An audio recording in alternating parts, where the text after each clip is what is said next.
Hello hi ನಮಸ್ಕಾರ ಎಲ್ಲರಿಗೂ. Welcome back to my channel Pushpa vlogs. ನಾವು ಕೂಡ ತೋಟದಲ್ಲಿ ಮುನಿಯಪ್ಪನ ಮಾಡಬೇಕು ಅಂತ ಅಂದ್ಕೊಂಡಿದ್ದು. ನಾವು ಪ್ರತಿ ವರ್ಷಕ್ಕೊಂದ್ಸತಿ ಮಾಡಿವ. ಈ ವರ್ಷ 1.5 ವರ್ಷ ಆಗೋಗಿತ್ತು, ಲೇಟ್ ಆಗೋಯಿತು, ಮಾಡೋಕ್ಕೆ ಆಗಿರಲಿಲ್ಲ.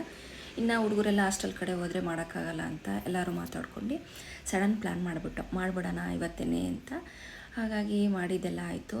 ಮತ್ತು ನಮ್ಮ ನಾದಿನಿ ಮಕ್ಳಿಗೂ ರಜಾ ಇತ್ತು, ಅವನು ಕೂಡ ಮನೆಗೆ ಬಂದಿದ್ದ, ರಜಾ ಐತಿ ಅಂತ. ಹಾಗೆ ಮಾಡ್ದೋ 2 ಕೋಳಿ ಕುಯ್ತೀವಿ ನಾವು ದೇವ್ರ ಮುಂದೆ.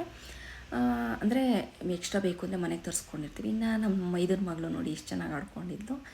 ಅಂತೂ ಇಂಥ ಪೂಜೆ ಎಲ್ಲ ಮುಗಿಸ್ತೋ.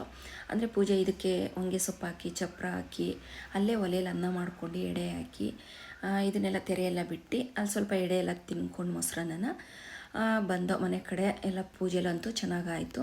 ಮನೆ ಕಡೆ ಬಂದು ಅಡುಗೆಗೆಲ್ಲ ತಯಾರಿ ಮಾಡ್ಕೊಂಡು ಬೇಗ ಅಡುಗೆ ಎಲ್ಲ ಮುಗಿಸ್ಬಿಡೋಣ, ಹೋಗಬೇಕು ಅಂತ ಎಲ್ಲರೂ ಹೊರಟರು. ಅಂದರೆ ನಮ್ಮ ಮನೇಲಿ ಈ ರೀತಿ ಮುನಿಯಪ್ಪನ ಹಬ್ಬ ಮಾಡ್ತೀವಿ. ನೀವು ಯಾವ ರೀತಿ ಮಾಡ್ತೀರಾ ಅಂತ ಕಮೆಂಟ್ ಮಾಡಿ.